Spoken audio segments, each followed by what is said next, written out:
ఓం నమ శివాయ. అందరికీ నమస్కారం అండి. ఈ నెల ఆగస్టు 13వ తేదీ గురువారం నుండి శ్రావణ మాసం రాబోతుంది. పవిత్రమైన శ్రావణ మాసం వచ్చేలోపు ముందుగానే తెచ్చుకోవలసిన కొన్ని వస్తువులు, ఈ 10 వస్తువులలో 2 వస్తువులు తెచ్చుకున్నా చాలు. మీ కష్టాలన్నీ తీరి లక్ష్మీదేవి అనుగ్రహంతో మీ ఇల్లు సిరి సంపదలతో నిండిపోతుంది. శ్రావణ మాసం నియమాలు, పూజా పద్ధతులు, ఇలా శ్రావణ మాసానికి సంబంధించిన విషయాలన్నీ ఈ వీడియోలో క్లుప్తంగా తెలుసుకుందాం. ముందుగా ఈ వీడియోకి ఒక లైక్ కొట్టి ప్రతి ఒక్కరూ ఓం నమ శివాయ అని కామెంట్ చేయండి. ఈ శ్రావణ మాసం నెల రోజులు లక్ష్మీదేవి భూమిపై సంచరిస్తూ తమ భక్తులు చేసే పూజలను, నైవేద్యాలను స్వీకరిస్తూ కోరిన వరాలను ప్రసాదిస్తుంది. కాబట్టి ఈ శ్రావణ మాసం వచ్చేలోపు కొన్ని వస్తువులను మీ పూజ గదిలో పెట్టుకుంటే లక్ష్మీ అనుగ్రహం త్వరగా లభిస్తుంది. ఈ శ్రావణ మాసం వచ్చేలోపు ప్రతి ఒక్కరూ తెచ్చుకోవలసిన ముఖ్యమైన వస్తువులలో పసుపు కొమ్ములు ఒకటి. పసుపు లక్ష్మీ స్వరూపం కాబట్టి ముందుగానే కొన్ని పసుపు కొమ్ములు తెచ్చుకొని మీ పూజ గదిలో లక్ష్మీదేవి ముందు పెట్టుకోండి, లేదా లక్ష్మీదేవి చిత్రపటానికి పసుపు కొమ్ముల మాల వేయండి. ఇలా చేస్తే మీ ఇంటికున్న దరిద్రం తొలగిపోయి విపరీతమైన ధనాకర్షణ పెరుగుతుంది. అలాగే ఈ శ్రావణ మాసంలో తప్పనిసరిగా ఒక చిన్న లక్ష్మీదేవి విగ్రహాన్ని తెచ్చుకొని మీ పూజ గదిలో పెట్టుకోండి. లక్ష్మీదేవికి అభిషేకము చేయడం, పసుపు కుంకుమలతో అర్చన చేయడం ద్వారా కోటి జన్మలో పుణ్య ఫలితం లభిస్తుంది. అలాగే మీ ఇంట్లో తులసి కోట లేకపోతే వెంటనే శ్రావణ మాసం వచ్చేలోపు తులసి మొక్క తెచ్చుకోండి. తులసి మొక్కలో లక్ష్మీదేవి కొలువై ఉంటుంది. కాబట్టి శ్రావణ మాసం నెల రోజులు తులసి కోటలో దీపారాధన చేయడం, తులసికి ప్రదక్షిణాలు చేయడం ద్వారా లక్ష్మీదేవి అనుగ్రహం వెంటనే లభిస్తుంది. అలాగే మీకు ఆవు పిడకలు అందుబాటులో ఉంటే తప్పకుండా తెచ్చుకోండి. ఈ శ్రావణ మాసం నెల రోజులు ఆవు పిడకలతో ఇల్లంతా పొగవేస్తే మీ ఇంట్లో ఉన్న దుష్టశక్తులు నశించి మీ ఇంట్లోకి దైవశక్తులు ప్రవేశిస్తాయి. ఆవు పిడకల పైన సాంబ్రాణి పొగవేసి ఇల్లంతా ధూపం వేస్తే చాలా మంచిది. అలాగే మనలో చాలామంది ఇంటి ముందు చాక్పీస్తో ముగ్గులు వేస్తారు. కానీ ఈ శ్రావణ మాసం నెల రోజులు ఇంటి ముందు తప్పకుండా బియ్యపు పిండితో ముగ్గులు వేసుకోండి. ఇంటి ముందు బియ్యపు పిండితో ముగ్గులు వేస్తే మీ ఇంటి ముందుకు లక్ష్మీదేవి వచ్చి వెంటనే ఇంట్లోకి అడుగు పెడుతుంది. ఇక శ్రావణ మాసం అనగానే చాలామంది పూజలు, వ్రతాలు చేసుకుంటూ ఉంటారు. ముఖ్యంగా వరలక్ష్మి వ్రతం చేసేవారు కొత్త రాగి కలశం లేదా వెండి కలశాన్ని ముందుగానే తెచ్చుకోండి. కలశంలో దేవతలందరూ కొలువై ఉంటారు. కాబట్టి శ్రావణ మాసంలో పూజ చేసేటప్పుడు పాత కలశం కాకుండా కొత్త కలశం పెట్టి పూజ చేస్తే మీ పూజకు రెట్టింపు పుణ్య ఫలితం లభిస్తుంది. అలాగే మీ ఇంట్లోకి దైవశక్తులు ఆకర్షిస్తాయి. అలాగే ఈ శ్రావణ మాసం వచ్చేలోపు మట్టి ప్రమిదలు తెచ్చుకోండి. శ్రావణ మాసంలో మట్టి ప్రమిదల్లో దీపారాధన చేస్తే చాలా మంచిది. ప్రతిరోజు కాకపోయినా ప్రతి శ్రావణ శుక్రవారం మట్టి ప్రమిదల్లో దీపారాధన చేయండి. లక్ష్మీదేవి ఎంతో సంతోషించి కనకవర్షాన్ని కురిపిస్తుంది. అలాగే ఈ శ్రావణ మాసం వచ్చేలోపు పసుపు కుంకుమలు ముందుగానే తెచ్చుకొని పెట్టుకోండి. ఎందుకంటే ఈ శ్రావణ మాసంలో మీ ఇంటికి ఎవరైనా వస్తే ఇంటికి వచ్చిన ముత్తైదులకు పసుపు రాసి కుంకుమ బొట్లు పెట్టి పసుపు కుంకుమలు తాంబూలం ఇచ్చి పంపించండి. దీర్ఘ సుమంగళి యోగం కలుగుతుంది. ఇక చాలామంది శంఖాన్ని పూజిస్తారు. అయితే ఈ శ్రావణ మాసం వచ్చేలోపు ఒక చిన్న దక్షిణావ్రత శంఖాన్ని తెచ్చుకొని మీ పూజ గదిలో పెట్టుకోండి. శంఖం ఉన్న ఇంట్లో లక్ష్మీదేవి స్థిర నివాసం ఉంటుంది. ముఖ్యంగా శ్రావణ మాసంలో శంఖాన్ని పూజిస్తే సకల శుభాలు కలుగుతాయి. ఇక చాలామంది బంగారం, వెండి వస్తువులను కొనుగోలు చేస్తూ ఉంటారు.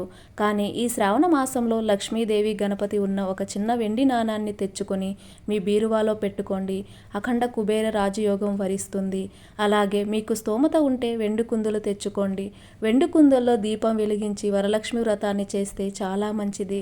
ఇక అత్యంత శక్తివంతమైన వాటిలో ఏకాక్షి కొబ్బరికాయ ఒకటి.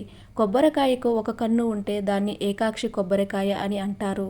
ఇది చాలా అరుదుగా దొరుకుతుంది. కాబట్టి ఏకాక్షి కొబ్బరికాయ మీకు అందుబాటులో ఉంటే వెంటనే తెచ్చుకోండి. ఎర్రటి వస్త్రంలో చుట్టి మీ పూజ గదిలో పెట్టుకోండి. దీనివల్ల మీ ఇంట్లో డబ్బు కష్టాలు లేకుండా మీ ఇంటి ధన ప్రవాహం విపరీతంగా పెరుగుతుంది. అలాగే ఈ శ్రావణ మాసంలో స్త్రీలు కొత్తగా వెండి మెట్టెలు తెచ్చుకొని కాలికి ధరిస్తే చాలా మంచిది. అలాగే ఎరుపు, ఆకుపచ్చ రంగు మట్టి గాజులు ధరిస్తే ఇంకా మంచిది. అలాగే ఈ శ్రావణ మాసం నెల రోజులు స్త్రీలు కాళ్ళకు పసుపు రాసుకోవాలి. ప్రతిరోజు కాళ్ళకు పసుపు రాసుకుంటే లక్ష్మీదేవి మీ ఇంట్లో తిష్ట వేసుకుని కూర్చుంటుంది. అలాగే శ్రావణ మాసం వచ్చేలోపు ఇల్లంతా శుభ్రం చేసుకుని ఇంట్లో గంగాజలం చల్లుకోండి. మీ ఇంటికి చాలా మంచి జరుగుతుంది. విశేషంగా ఈ శ్రావణ మాసంలో వచ్చే శ్రావణ శుక్రవారం నాడు ఖచ్చితంగా ఐశ్వర్య దీపం వెలిగించండి. ఉప్పు పైన వెలిగించే దీపాన్ని ఐశ్వర్య దీపం అని అంటారు. ఈ దీపానికి చాలా శక్తి ఉంటుంది. కాబట్టి శ్రావణ శుక్రవారం తప్పనిసరిగా ఈ ఉప్పు దీపాన్ని వెలిగించి అష్టైశ్వర్యాలు పొందండి. అలాగే శ్రావణ మాసంలో వచ్చే ప్రతి మంగళవారం మంగళగౌరి వ్రతాన్ని చేసుకుంటే చాలా మంచిది. ముఖ్యంగా కొత్తగా వివాహమైన ఆడవారు తప్పకుండా మంగళగౌరి వ్రతాన్ని చేసుకోండి. దీర్ఘ సుమంగళి యోగం కలుగుతుంది.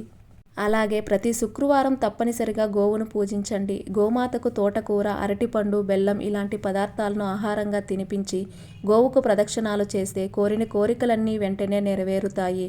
ఇక ఈ శ్రావణ మాసంలో వచ్చే ప్రతి మంగళవారం అలాగే ప్రతి శుక్రవారం ఖచ్చితంగా ఉపవాసం ఉండండి. శ్రావణ మాసం ఉపవాసం ఉంటే చాలా మంచిది.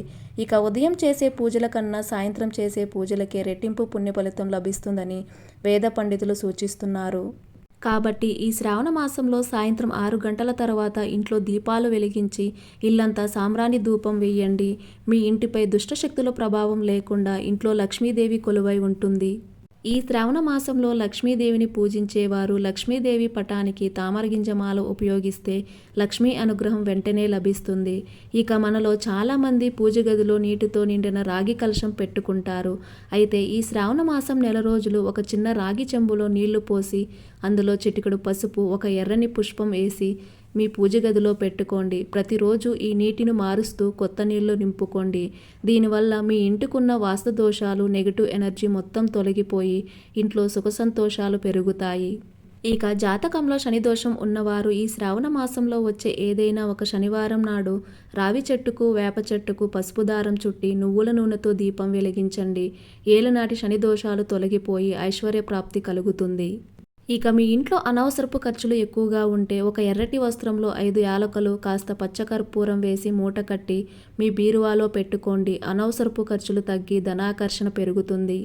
ఇక వివాహ ప్రయత్నాలు చేసేవారు అలాగే సంతానం కోసం ఎదురు చూసే దంపతులు ఈ శ్రావణ మాసంలో చిన్న ఆడపిల్లను మీ ఇంటికి పిలిచి కాళ్లకు పసుపు రాసి పండ్లు, గాజులు, కొత్త బట్టలు పెట్టండి.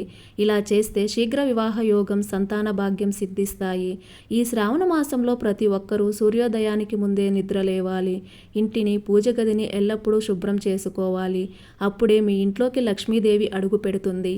అలాగే ప్రతి శ్రావణ శుక్రవారం లక్ష్మీదేవికి కుంకుమార్చన చేయడం, ఎర్రని పూలు, మల్లెపూలు సమర్పించడం ద్వారా లక్ష్మీదేవి త్వరగా అనుగ్రహిస్తుంది. ఇక దీర్ఘకాలిక అనారోగ్య సమస్యలతో బాధపడేవారు ఈ శ్రావణ మాసంలో వచ్చే ఏదైనా ఒక సోమవారం నాడు శివునికి బిల్వపత్రాలు సమర్పించి ఆవు పాలతో అభిషేకం చేస్తే అనారోగ్య సమస్యలు తగ్గి ఆయురారోగ్యాలు కలుగుతాయి. ఈ శ్రావణ మాసంలో వివాహమైన ఆడవారు పొరపాటును కూడా నలుపు రంగు వస్త్రాలు ధరించకూడదు.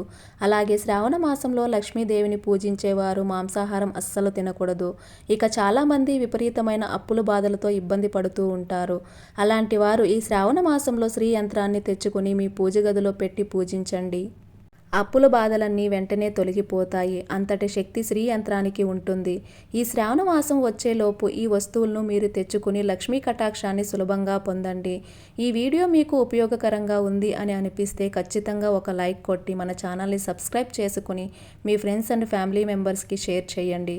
మీకు ఈ వీడియోలో ఏమైనా సందేహాలు ఉంటే మాకు కామెంట్ ద్వారా తెలియజేయండి. ఓం నమః శివాయ.